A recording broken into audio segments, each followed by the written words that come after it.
नमस्कार दोस्तों, स्वागत है आपका मेरे चैनल कॉमिक्स लाइफ में। शुरू करते हैं तुलसी कॉमिक्स की एक और मज़ेदार कॉमिक्स, ठगराज की ठगी पार्ट 2। स्वामी चतुर व तेज पुजारी हरिराम को ठग कर आपने अपनी ठग विद्या की श्रेष्ठता साबित कर दी है, इसलिए आज से आपको मैं ठग नहीं ठगराज कहूँगी। शुक्रिया तारा। स्वामी, पुजारी हरिराम बदला लेने की धमकी देकर गया है, उसका क्या होगा? तुमने अच्छा याद दिलाया तारा, वह मुझसे बदला अवश्य लेगा। हो सकता है वह मुझे किसी मामले में फंसाने की कोशिश करे। मुझे पहले ही कोई चाल चलनी चाहिए जिससे चालाक पुजारी दूसरी बार भी मुझसे मात खा जाए और मेरी ठगी का शिकार हो जाए। अब वह भला तुम्हारी ठगी में दोबारा कैसे आ सकता है? तुम देखती जाओ तारा, मैं कैसे उस पुजारी के बच्चे को मजा चखाता हूँ।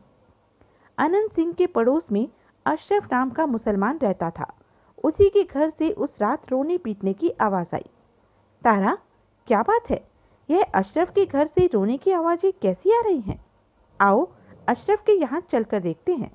दोनों उसी समय अशरफ के घर पहुँचे। ओह, यहाँ तो अशरफ जन्नत पहुँच गया है। तारा ने आगे बढ़कर अशरफ की बीवी को सांत्वना दी। रेशमा, चुप हो जाओ, खुदा को शायद यही मंजूर था, उसकी मर्जी के आगे किसकी मर्जी चलती है। घर पहुंचकर अनंत सिंह तारा से बोला, तारा, भगवान जो करता है अच्छा ही करता है। अशरफ का मरना हमारे लिए लाभकारी सिद्ध हुआ है। वह कैसे स्वामी? जब अनंत सिंह ने अपनी योजना तारा को समझाई। वाह स्वामी, आपने तो बड़ी अच्छी योजना बनाई है। अगले दिन सुबह सुबह अशरफ का जनाजा लेकर अनंत सिंह और कुछ लोग कब्रिस्तान पहुंचे। वहां कब्र खोदकर अशरफ को दफनाया गया। रात का अंधेरा फैलते ही अनंत सिंह फावड़ा और एक बोरी लेकर कब्रिस्तान पहुंचा। वो रही अशरफ की कब्र। वह फावड़े से अशरफ की कब्र को खोदने लगा। कुछ देर बाद ही अशरफ की लाश कब्र से बाहर निकाल ली। अब अशरफ की लाश को जल्दी से बोरी में भर लूं।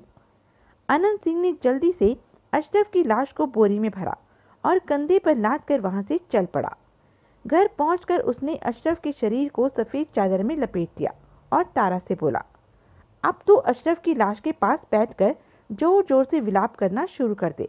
मैं जाकर दूसरे कमरे में छिप जाता हूँ। तेरी रोने की आवाज़ सुनकर जब गांव वाले आए तो उनसे कहना कि मेरा पति मर गया है। हाँ, एक बात ध्यान रखना, कोई भी चादर हटाकर मेरा मुंह देखना चाहे तो तू उसे फौरन ही रोक देना और कहना कि मेरे पति मरते समय कह गए थे कि चूंकि अपने जीवन काल में उन्होंने बहुत गलत काम किए हैं, इसलिए मैं चाहता था कि मेरे मरने के बाद कोई भी मेरा मुंह न देखे। ठीक है स्वामी, मैं ऐसा ही करूंगी। अनंत सिंह जल्दी ही दूसरे कमरे में छिप गया। इधर तारा शव के पास बैठकर विलाप करने लगी। हाय, मैं लुट गई, बर्बाद हो गई। तभी, क्या बात है तारा, तुम क्यों रो रही हो? अरे बहन, देख नहीं रही, मेरे पति की लाश पड़ी हुई है, मेरा सुहाग उजड़ गया है। ओह, यह तो बहुत बुरा हुआ। शाम तक तो अनंत सिंह बिल्कुल ठीक ठाक था, अचानक ही वह कैसे मर गया? तारा यह सुनकर जोर जोर से रोने लगी। तारा, भगवान ने तेरे साथ बहुत बड़ा जुल्म किया है, पर अब क्या हो सकता है? तभी एक युवती बोली, तारा, चादर हटाकर आखिरी बार अनंत सिंह का चेहरा तो दिखा दे। नहीं नहीं बहन, ऐसा गजब मत करना। मेरे पति की अंतिम इच्छा थी कि मरने के बाद कोई भी चादर हटाकर उनका मुंह न देखे।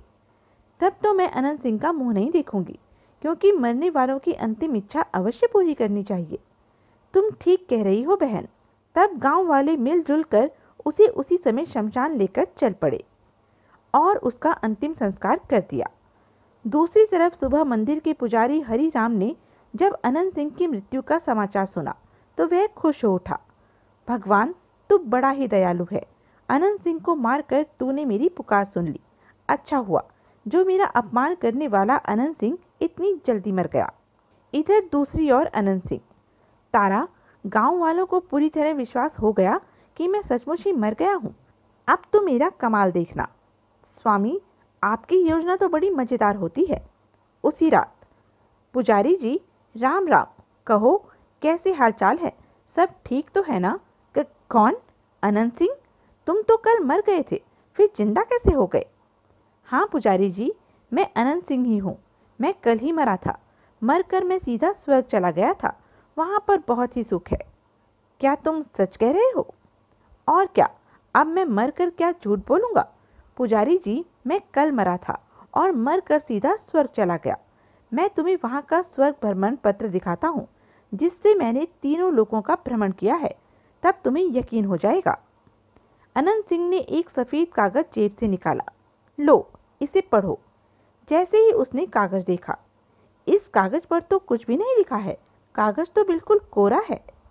पुजारी जी, बहुत भोले हैं आप। स्वर्ग की लिखाई क्या आपको ऐसे ही दिखाई दे जाएगी? तब कैसे दिखाई देगी? पुजारी जी, इस कागज़ को दीपक की लौ पर घुमाओ, ऐसा करके कागज़ की लिखाई साफ दिखाई देगी। अच्छा। हरिराम ने तुरंत दीपक की लौ पर कागज़ घुमाया। ऐसा करते ही, अरे, अनंत सिंह तो बिल्कुल ठीक कह रहा है, इस पर तो स्वर्ग भ्रमण पत्र ही लिखा है। अनंत सिंह, तुम धन्य हो जो ठग होते हुए भी मरकर स्वर्ग चले गए। पुजारी जी, यदि आप चाहें तो मैं आपको भी स्वर्ग यात्रा करवा सकता हूँ। सच? हाँ पुजारी जी, लेकिन इसके लिए आपको थोड़ा धन खर्च करना पड़ेगा। धन खर्च करना पड़ेगा? लेकिन इस कार्य में धन का क्या प्रयोग होगा? पुजारी जी, आप क्या समझते हैं, महाठग होने पर भी क्या मुझे यूं ही स्वर्ग में जगह मिल गई थी? ऐसा बिल्कुल नहीं है। स्वर्ग की यात्रा हम ऐसे नहीं कर सकते, वहाँ पर भी रिश्वत चलती है। वहाँ के राजा धर्मराज हैं, जो स्वर्ग का भ्रमण अपने रथ पर कराने ले जाते हैं, और इस यात्रा के लिए रिश्वत देनी पड़ती है। तभी तो मुझ जैसे पापी को स्वर्ग यात्रा का सुख मिला। इस काम के लिए कितना धन खर्च हो जाएगा अनंत सिंह? कम से कम 100 स्वर्ण मुद्राओं की रिश्वत तो देनी ही होगी पुजारी जी। 100 स्वर्ण मुद्राएं? यह तो बहुत ज्यादा है। मेरे पास इतनी स्वर्ण मुद्राएं कहाँ से आएंगी भला? सोच लो पुजारी जी, 100 स्वर्ण मुद्राओं में स्वर्ग की यात्रा कोई बुरी नहीं है। ऐसा मौका जीवन में बार बार नहीं आता। अनंत सिंह ठीक कह रहा है, मुझे इसकी बात मान लेनी चाहिए। ठीक है अनंत सिंह, मुझे तुम्हारी बात मंजूर है, तो जल्दी से 100 स्वर्ण मुद्राएं ले आओ। अनंत सिंह को वहीं छोड़कर हरिराम मंदिर में चला गया। तुम यहीं ठहरो, मैं अभी स्वर्ण मुद्राएं लेकर आया। कुछ देर बाद, लो अनंत सिंह, पूरी 100 स्वर्ण मुद्राएं हैं। बस, अब तुम अपनी स्वर्ग की यात्रा पक्की समझो। स्वर्ण मुद्राएं लेने के पश्चात अनंत सिंह ने उससे पूछा, एक बात समझ में नहीं आई पुजारी जी, आप ठहरे साधु सन्यासी, फिर आपके पास इतनी स्वर्ण मुद्राएं कहाँ से आई? अब तुमसे क्या छिपाना, बात यह है कि प्रतिदिन मंदिर में कोई न कोई राहगीर आकर ठहरता है। मैं किसी प्रकार उन्हें मौत के घाट उतार कर लाश को जंगल में फेंक आता हूँ और धन अपने पास रख लेता हूँ। तब तो आपके पास स्वर्ण मुद्राएं और भी होंगी पुजारी जी। अभी तो मेरे पास 100 स्वर्ण मुद्राएं और भी हैं, जो मंदिर के अंदर संदूक में रखी हैं। तब तो उन स्वर्ण मुद्राओं पर भी हाथ साफ करना होगा। अब स्वर्ग यात्रा में किस बात की देर है अनंत सिंह? किसी बात की देर नहीं है पुजारी जी। बाहर झाड़ियों के पीछे स्वर्ग का विमान खड़ा है। तुम्हें आंखों पर पट्टी बांधकर विमान में बैठना होगा। एक बात ध्यान रखना, चलते समय विमान में से गधे की सी आवाज निकलती रहती है, उससे तुम बिल्कुल न डरना। और हाँ, स्वर्ग का रास्ता थोड़ा ऊबड़ खाबड़ है, इसलिए रास्ते में विमान में धक्के लगते हैं, इसलिए आंखों पर पट्टी बांधनी पड़ती है, जिससे चक्कर न आए। तुम थोड़ी हिम्मत से काम लेना और घबराना नहीं। मैं ये सब बातें ध्यान में रखूंगा। अब तुम जल्दी से आंखों पर पट्टी कसकर बांध लो, मैं विमान लेकर आता हूँ। ठीक है। हरिराम ने तुरंत आंखों पर पट्टी बांध ली। अब अनंत सिंह झाड़ियों की तरफ चल पड़ा। झाड़ियों के पीछे से जब वह बाहर आया तो, पुजारी जी, मैं विमान को लेकर आया हूँ, तो मुझे जल्दी से विमान पर चढ़ाओ अनंत सिंह। अनंत सिंह ने हरिराम को गधे पर बिठाया और गधे की पूंछ में एक पत्र बांध दिया। पुजारी जी, अब यह विमान तुम्हें स्वर्ग के द्वार पर ले जाकर ही रुकेगा। क्या तुम मेरे साथ विमान पर नहीं बैठोगे? नहीं पुजारी जी, मैं दूसरे विमान में बैठकर स्वर्ग पहुंचूंगा। एक बात ध्यान रखना, जैसे ही विमान तुम्हें स्वर्ग के द्वार पर ले जाकर रुके, तुम फौरन आवाज लगाना, धर्मराज, मुझे आकर स्वर्ग में ले जाओ। अच्छा, लेकिन एक बात तो बताओ अनंत सिंह। पुजारी जी, इतनी उत्सुकता ठीक नहीं है। जब आप स्वर्ग जा ही रहे हैं तो स्वयं ही अपनी आंखों से वहां का वातावरण देख लेना। फिर भी आपकी जानकारी के लिए बता दूं, स्वर्ग की ठाट बाट की बात ही कुछ और है। वहां सोने के लिए बढ़िया पलंग है, हरे भरे बाग बगीचे हैं, मीठे मीठे फलों के पेड़ हैं। आधी रात तक परियों का नृत्य होता है, फिर वह हम लोगों के पैर दबाती हैं। जी चाहता है कि हमेशा ऐसी मीठी नींद सोता ही रहूं। ओह, तब तो स्वर्ग में मजा ही मजा है। अनंत सिंह ने गधे का कान जोर से मरोड़ा। विमान, उड़ जाओ और शीघ्र ही पुजारी जी को स्वर्ग के द्वार पर पहुंचाओ। अगले ही पल, बेचारा पुजारी, इसको क्या पता कि कुम्हार के गधे पर बैठकर धर्मराज कुम्हार के यहाँ जा रहा है। पुजारी के जाने के पश्चात अनंत सिंह तारा के पास पहुंचा। तारा, इन 100 स्वर्ण मुद्राओं को संभालो। इतनी सारी स्वर्ण मुद्राएं? अभी तो हरिराम के पास और भी स्वर्ण मुद्राएं हैं। चलो तारा, अब मंदिर में चलकर पुजारी के संदूक में रखी बाकी स्वर्ण मुद्राएं भी निकाल ले। चलो स्वामी, हम तो अब खूब धनवान हो जाएंगे। दूसरी ओर गधा तेजी से दौड़ता हुआ चला जा रहा था। सचमुच ये तो विमान में से गधे जैसी आवाजें निकल रही हैं। कुछ देर बाद ही गधा कुम्हार के घर जाकर रुक गया। विमान रुक गया है। लगता है मैं स्वर्ग के द्वार पर पहुंच चुका हूं। अब मुझे धर्मराज को आवाज लगानी चाहिए। यह सोचकर वह जोर से चिल्लाया, धर्मराज, जल्दी से आओ और आकर मेरी आंखों की पट्टी खोलकर मुझे अपने साथ स्वर्ग ले जाओ। हरिराम की आवाज सुनकर धर्मराज कुम्हार की पत्नी की आंख खुल गई और उसने तुरंत धर्मराज को जगाया। सुनिए जी, लगता है बाहर तुम्हें कोई आवाज दे रहा है। रात के इस पहर कौन आ सकता है? धर्मराज बाहर निकला। हरिराम की आवाज सुनकर अन्य गांव वाले भी आ गए। कौन बैठा है मेरे गधे पर? गधे पर? मैं तो विमान पर बैठा हुआ हूँ। धर्मराज, जल्दी से आकर मेरी आंखों पर से पट्टी खोलो। जैसे ही धर्मराज ने पट्टी खोली, धर्मराज कुम्हार, तुम? ओह, आप तो शिव मंदिर के पुजारी हैं, लेकिन आप इस समय गधे पर क्यों बैठे हैं?